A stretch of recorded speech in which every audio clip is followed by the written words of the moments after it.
안녕하세요, 손가락 모델러 가핑거입니다. 이번에는 대물 구프 플라이트의 상체 작업 영상을 준비해 보았습니다. 구독자분들 중 댓글에 레진을 처음 접하시거나 초보이신 분들을 위한 영상을 제작해 달라고 하시는 분들이 계셨습니다. 그래서 이번 영상에서는 작업의 제일 중요한 부분인 다듬기 작업을 좀 더 상세하게 다뤄 봤습니다. 그럼 시작해 볼까요? 렛츠 기릿!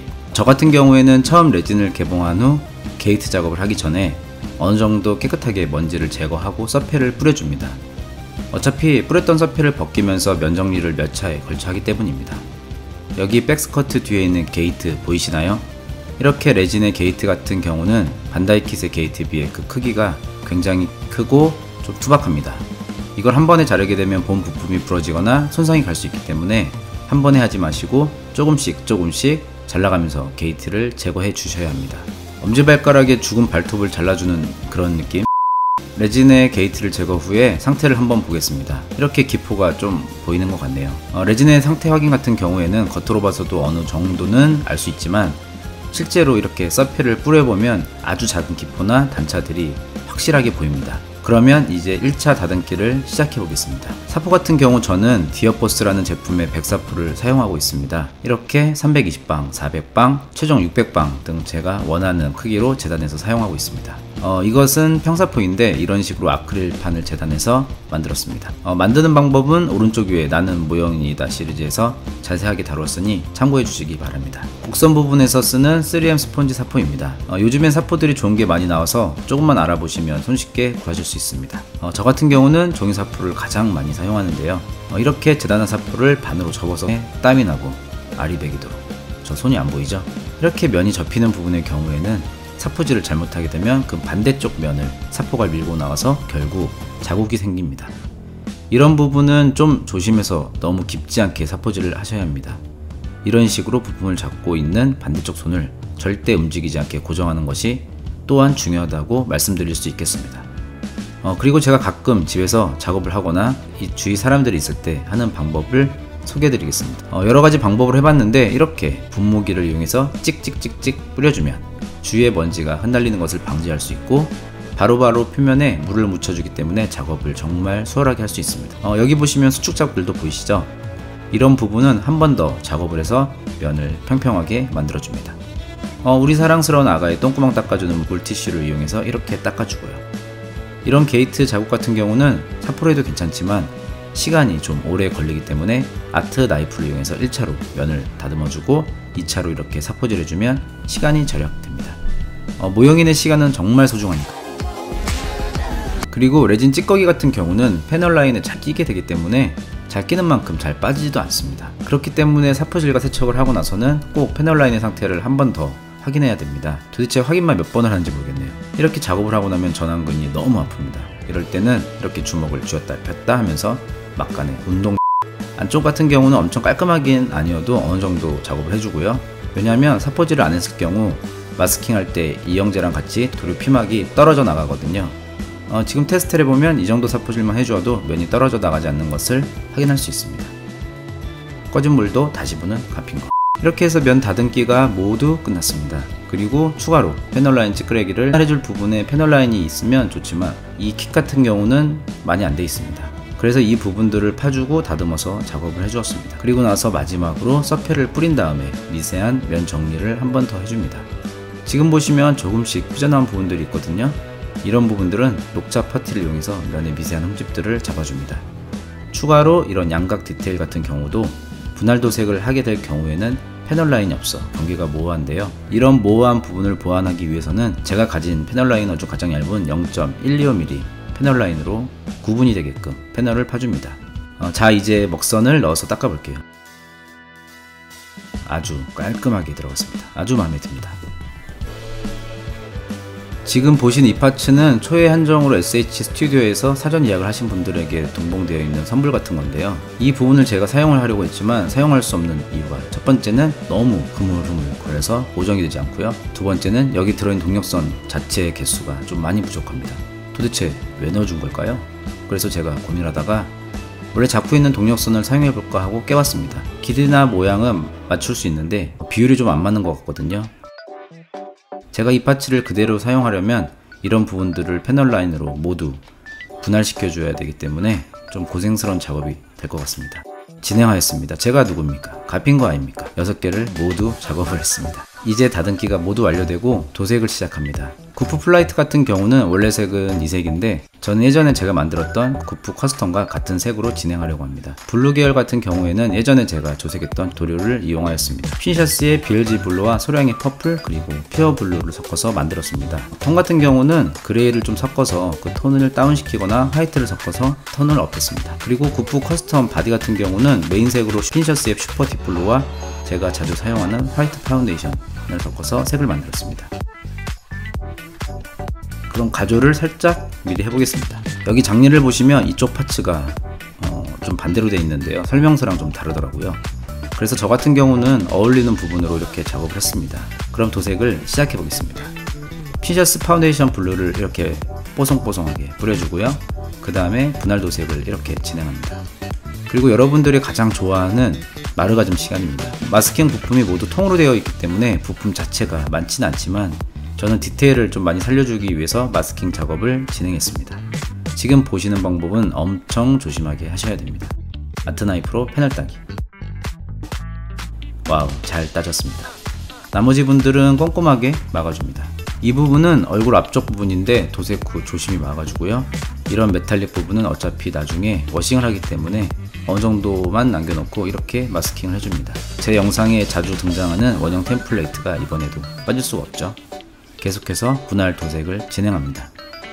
분할 도색을 할 때는 너무 색을 많이 올리게 되면 층해져서 이쁘지 않게 되거든요.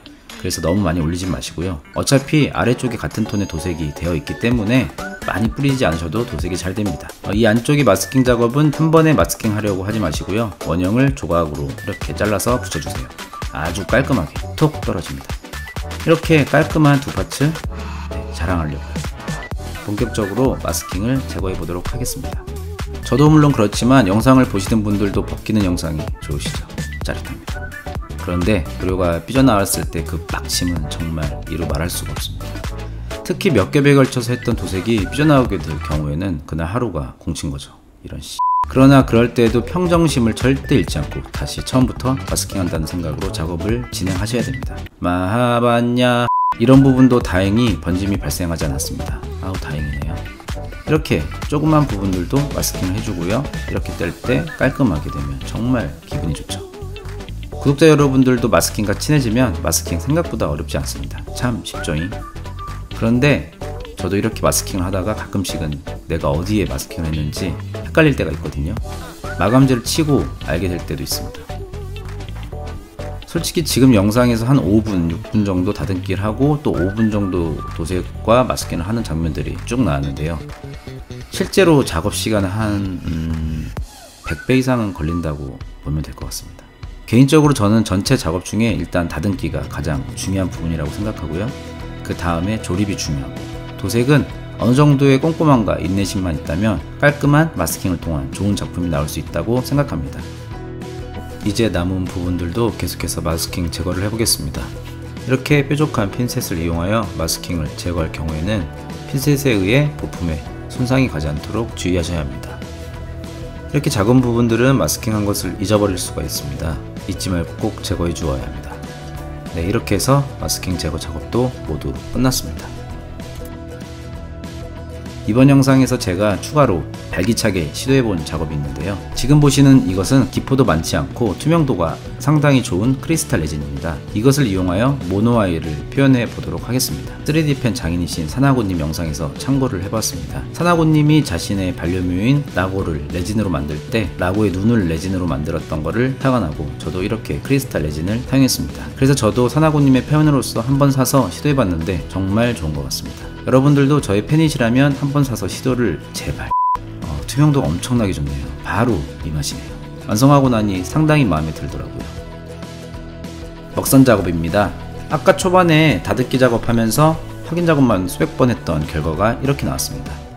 다듬기 할 때 패널 라인 작업을 미리 잘 해주면 이렇게 먹선이 깔끔하게 잘 들어갑니다. 역시 노력은 배신을 하지 않습니다.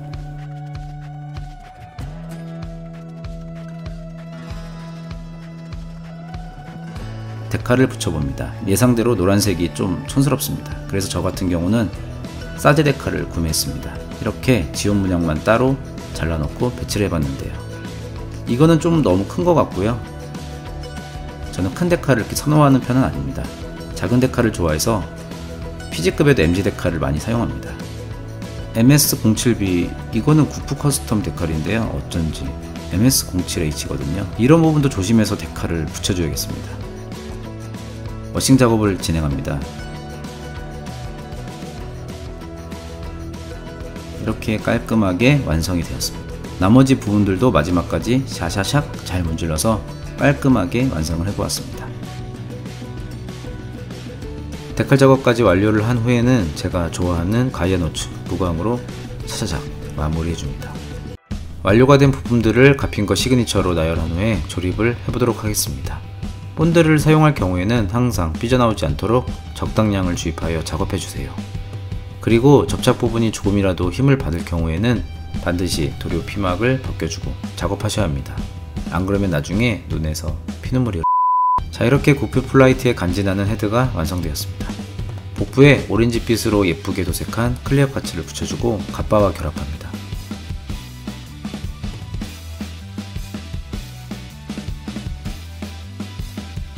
이렇게 원숭이 엉덩이 같이 안쪽만 빨간 버니어도 예쁘게 결합해줍니다. 뒷스커트에 추가 동력선도 넣어줍니다.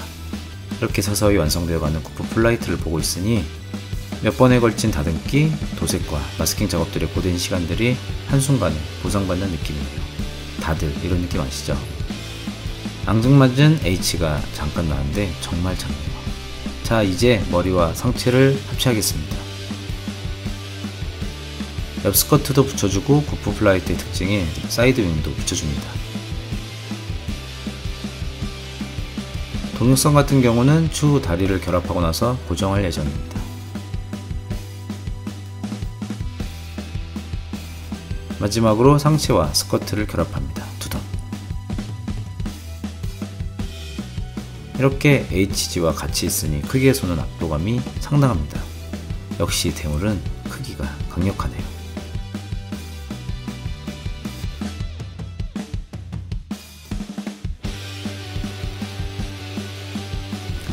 그럼 다음 작업기는 구프 플라이트의 가장 핵심인 두꺼운 무다리로 찾아뵙겠습니다.